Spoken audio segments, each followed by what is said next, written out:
What's up, my fellow emo, pop, punk, metalcore music lovers? Matrix here, and you are locked into the Matrix Music Review Podcast, the only place to get your alt-rock music fix. And we are back with the promised review episode. Home Team, Cassadee, Pope, and Windwaker all coming your way now. This is, of course, after the mid-year tier list, or however you want to classify it, the best music of 2024 so far. That podcast dropped last week. Everybody seems to be enjoying it. We got a lot of good interaction on social media with that. So I'm glad to see that that's going over well, and I'm glad to hear that some of my favorites are some of your favorites as well. As always, the link for everything you need from me is in the description of this episode. I'm on Twitter, Instagram, and TikTok at Matrix Music Review. Instagram is the best place to get in touch with me. That's where I do all of my daily updates, updating the playlist, talking about merch that I've found, things like that. If you're listening on Apple Music or Spotify, leave a 5-star review. That helps push this content out to others that may enjoy this type of content. And as I always do, I'm going to ask that you share this podcast with friends, family, whoever it is in your life that needs a new podcast. Tell them about Matrix Music Review and help us build our little community of alt-rock music lovers. So before we jump in, the episode today is going to be very simple. It's going to be our standard review of the 3 albums that I want to talk about. And I was planning on having a review of a show here. I was supposed to go see You Space Cowboy, but, life gets in the way, so we're not going to have a review of that this week.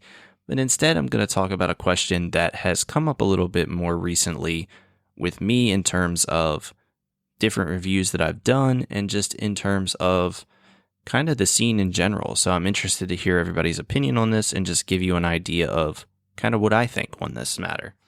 But let's start right away with our album reviews, and we're going to jump in with The Crucible of Life by the Home Team.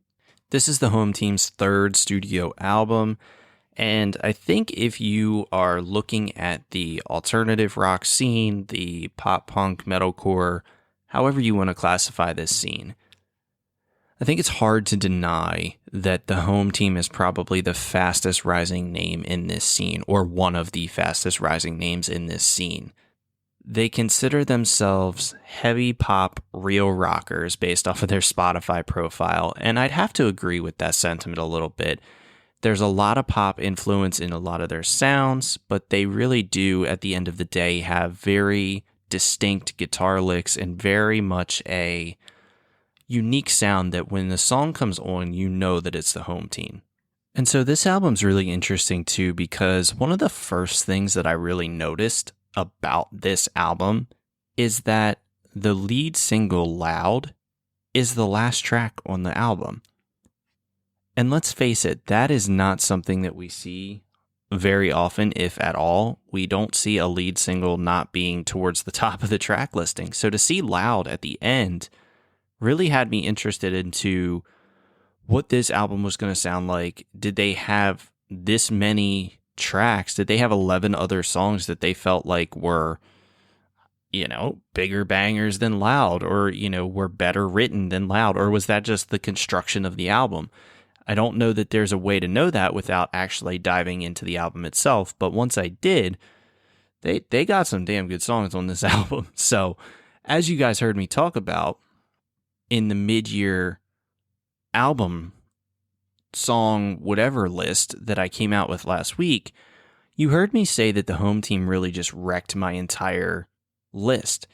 And that's true, because basically once I listened to this album, I kind of fell in love with it. I mean, this thing was right place, right time, kind of, because this album came out and it was just something that I needed, something a little bit more up-tempo, but didn't really have a whole lot of screams in it. And the Home Team delivered that to a perfect delivery. One of the other things that was really evident on this album was that, as you all know, Brian did all of the vocals on that Issues tour with Skylar and Josh and AJ, and that influence is extremely evident in their music. Whether it was intentional or not, or whether it was a result of Brian being on that tour, it was pretty evident that there's some Issues influence in there. And funny enough, album release day came around, and if you follow Skylar Acord on Instagram, you'll notice that he posted that He had a heavy influence on this album, and it's very evident. He did some co-writing and co-producing on tracks 1, 7, 9, and 12. He did all of the work with all of the horns. He did the piano on potentially my favorite song off of the album and one of my favorites of the year in Walk This World With Me. And that Issues sound is so evident. I think one of the things that made Issues such a standout and stalwart in the scene that had almost this like cult following was the fact that they had such a unique guitar lick that would come on and you knew immediately who it was. You knew it was Issues. There's not many bands like that anymore in the sense of they have something instrumentally or musically that really sets them apart. Obviously, you know, the Eminences of the world with their violin, that stands out. Sleep Token obviously has some things that they do that are very much just a Sleep Token thing. But the home team really has kind of taken that place from Issues in the sense of they have this very unique electric guitar sound. And anytime it comes on, you know exactly who's going to be coming on that track. And so diving into the tracks a little bit more, Love and Company is a huge hit right away to me. That album, that track itself really stood out because there's a guitar solo or a guitar lick in there around like 145 that just kind of explodes into a chorus. And then there's also just something about those horns on this entire album that really just take this to the next level. You can't really tell what type of horns it is other than potentially like a trumpet. That's kind of what they're going for, I feel like. And it's not on every song, but it is on a lot of them. And these horns just take it to that next level. It gives you that poppier, but also still heavy feeling that kind of reminds you of something that could be a little bit more mainstream. And when you're talking my favorite tracks on this album, it's definitely tracks 7 and 8. So track 7 is Somebody Else's Face. And lyrically, that's such a good song. Because basically what the song is talking about is how you don't want to throw it all away just to see somebody else's face. And, you know, even though you still love them, you really just can't be with them if they would ever kind of leave you for that other person. And there's another line in that song that says, I could never lose saving my strength in you. And that's just one of those that makes you stop and think. And it's like the person saving your strength and you don't want to lose them. But at the same time, you're basically saying you could never be with them if they end up basically cheating on you with somebody else. So really interesting, thought-provoking lyrics in Somebody Else's Face that kind of stood out. And then track 8 is Walk This World With Me. And that is one of the most gorgeous tracks of the year. It is beautiful with the melodies that are in that track. And when you hear it, a lot of me wanted to say that this was a track that really could be sang by like a boy band from like the 90s or the early 2000s. And that's not a dig at all. That's just because of how well written it was and because of how well Brian's voice does on this specific track with the piano backing is unbelievable. I also really appreciate the attention to kind of telling the story and making sure that all of the symbolism is matching up at each point in the chorus. When we get the chorus, the first lines are through snow and sleet. It gets so hard to see or gets so hard to breathe. I don't know which one it is, so don't quote me. But basically, you get that first part, and then the second part of the chorus says, I know it's cold, but you make me feel complete. So there's not a lot of the time where you get this line in the beginning of the chorus that says it's one specific thing. And it's something that's very visualized. Like you can very much visualize this snow and sleet. It gets so hard to see. And I know it's cold, but I need you here with me kind of thing. That's just taking it to a different level because when you're in the snow and the sleet, you imagine it being cold. So the fact that they were able to incorporate this in and tie everything together into one chorus makes it that much more impressive.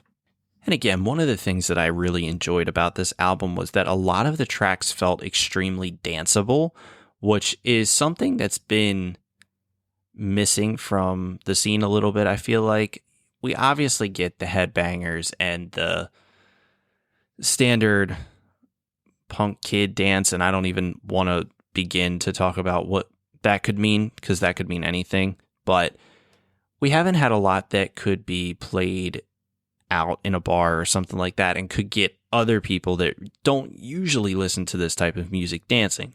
But you have tracks like that littered all throughout this album, like Love When You're Used or Brag, or even to some respects, Hell is kind of like that as well. So overall, this album was spectacular.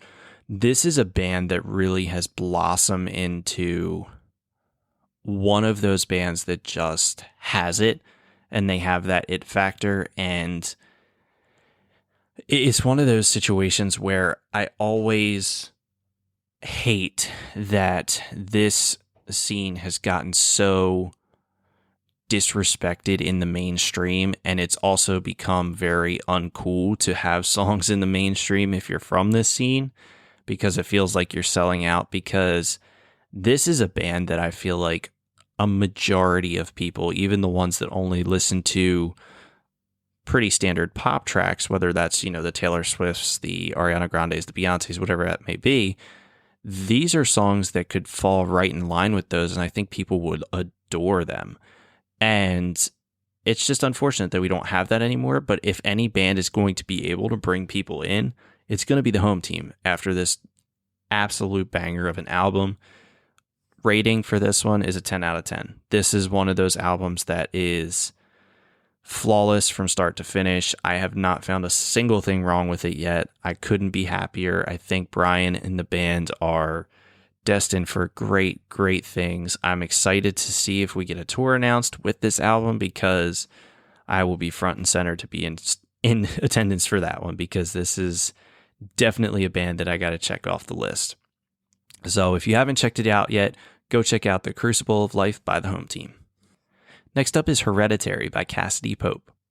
And this is Cassadee Pope's first real pop punk, pop rock solo record. She was obviously the lead singer of Hey Monday back in the early 2010s.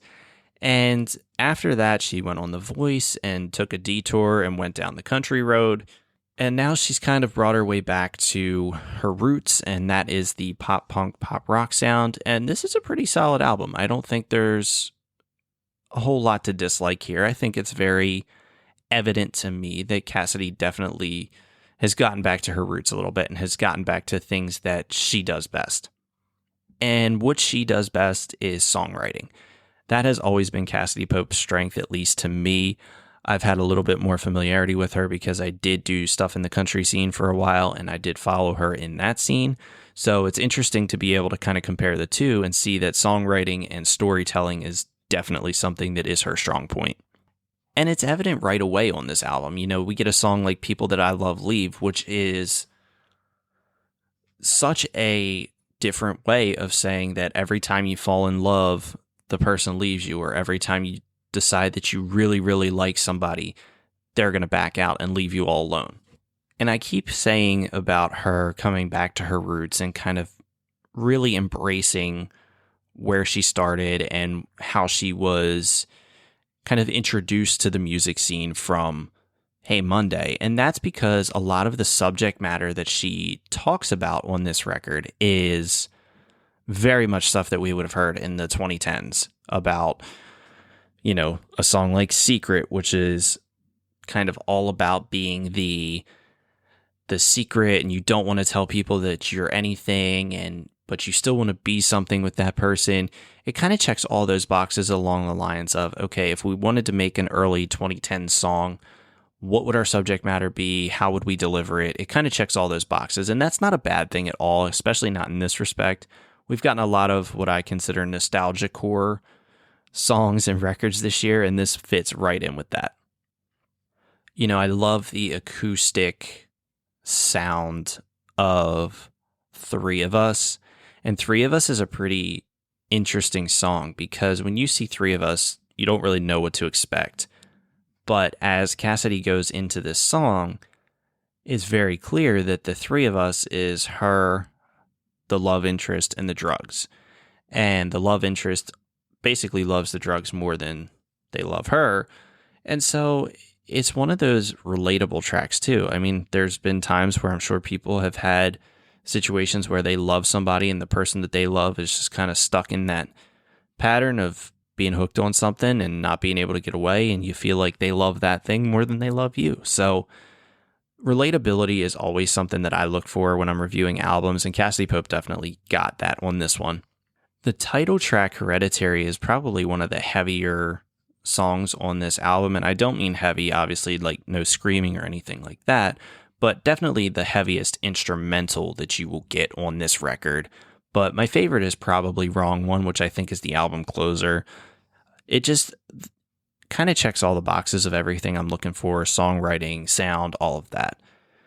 And I mean, overall, this album is very fine. It's very solid. There's nothing really wrong with it, and it's interesting to me. You know, obviously I said I've reviewed a lot of Cassadee Pope stuff from Hey Monday, and I've also been able to follow her as her country career has been going on. So to be able to see her come back to her roots a little bit, see that the storytelling's still there, see that the songwriting's still there, just having a twist on the instrumentation was really cool. So this album's going to get an 8.1 out of 10. If you haven't heard it yet, go check out Hereditary by Cassadee Pope. And the last album that we're going to talk about is Hyperviolence by Windwaker. This is Windwaker's second album, and they call themselves hyperpop metal artists. And the second kind of interesting way to classify your sound, and I think that kind of fits. It's pop mixed with hip hop, mixed with metal. It's kind of new metal-ish, but also not. So I can understand that hyperpop metal statement from Windwaker. Before we talk about anything else, I think it's very clear to me after listening to this whole album that Sirens still has one of the catchiest opening lines and is one of the catchiest tracks that I've heard in a very long time, because that initial blast as soon as the song starts is extremely unmatched. You get the thinking about girls on white horses with angelic voices, and then it just explodes into the instrumental. That is just something that can't really be matched anywhere else. Probably the heaviest headbanger of the week is a song called Break the Rules. And it's interesting because the construction of that song is very much a melodic chorus that then goes straight into a screamed verse. And that's kind of interesting because I wasn't necessarily expecting that from Windwaker, but when it happened, it was very pleasant. I was pleasantly surprised with that. And the specific thing on this album that really stood out was the electronics boosted it. I talked about in the home team review how the horns boosted that one. Well, in this specific album, the electronic pieces that are added in, the electronic production, definitely lifts it up a little bit for me. And to me, it kind of sounds like they have a little bit of a Linkin Park influence. You know, I mentioned that it's kind of new metal, but kind of not. And that's kind of all throughout this album. You can feel a little bit of Linkin Park in there with the electronic pieces, and then some of the more like spoken word hip hop elements that are in a lot of these tracks. You can feel that influence in there pretty heavy. The song The Wall is so lyrically aggressive that I'm not even going to begin to talk about what any of those lyrics are. That is definitely something that you guys can look at, because when I started going through and looking for lyrics that stood out, I was just blown away by how aggressive and how gritty that sound was on The Wall. And the hip hop influence that I talked about, it's like hip hop, new metal, however you want to classify it. Songs like Hypnotized, Venom, they all have that little bit of rapping in there. And I think my favorite track is kind of a combination of all the different elements that I've talked about so far. Tabula Rasa is hyperpop, it's metal, it's new metal, it's hip hop. It's got all of those pieces in it, including the electronic pieces, that really show you that Windwaker is something different and that they're definitely going to be here to stay. And the album ender, I think it's Juliet is the name. if you listen to this track, or if you're on TikTok or Instagram Reels or whatever it may be, I'm sure that you've seen the reels of like the depressing ass 2000s pictures, and it's like, this is what Christmas used to look like back in 2004. And then it plays that really depressing slow-mo sound, and you can kind of hear the like faint sound of like the kids giggling and shit like that. That's exactly what this song makes me feel like. It's almost like it's this depressing, somber feeling of not being able to go back and knowing that you're never going to be able to go back to that time. But it's also extremely impressive to hear that in song form in something that's kind of in this scene. Overall, this album is fine. This is another one. It's kind of similar to Cassadee Pope in that sense, where it's good. I had a good time with it. It's not my favorite of the year. There's nothing wrong with it. It's just potentially one that I'm not going to revisit a whole lot. There's a lot of music that comes out, and some stick and some don't.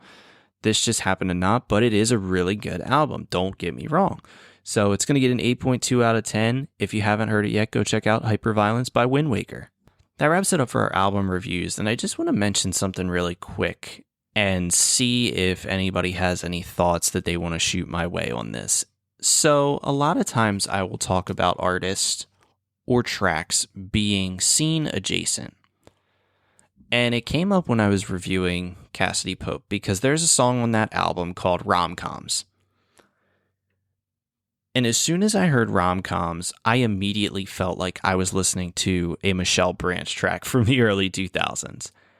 And it got me thinking, is Michelle Branch somebody that is considered scene adjacent? And I'd asked a couple friends, nobody really had a great answer other than like, yeah, she kind of kicks ass. Like, the music that she put out was great, but I don't know that I would really consider her in like that pop punk scene.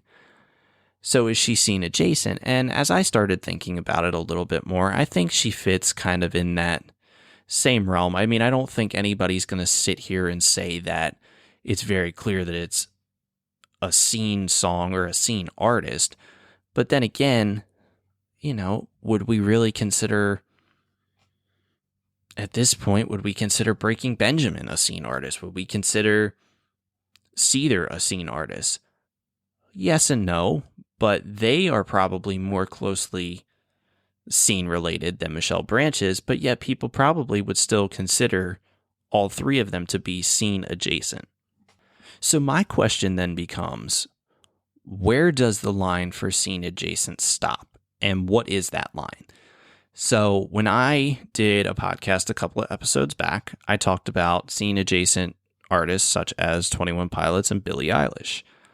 I think 21 Pilots makes a lot of sense, but as I start thinking about it more, maybe Billie Eilish doesn't make as much sense as a scene adjacent artist. I think that's more along the lines of like scene outsider, but could definitely break in. I think Billie sometimes gets lumped into that because of the initial subject matter that we got on When We All Fall Asleep, Where Do We Go? And some of the sounds on that. But now maybe that's not the case.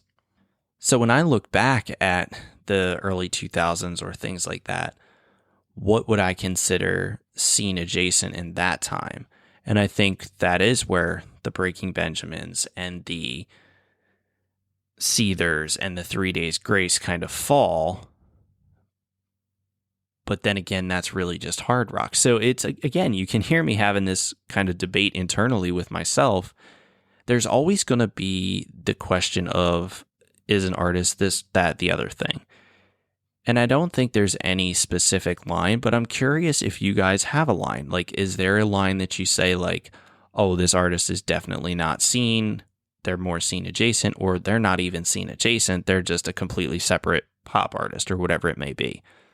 One of the albums that I was thinking about reviewing this week was Chloe Lilac's new album.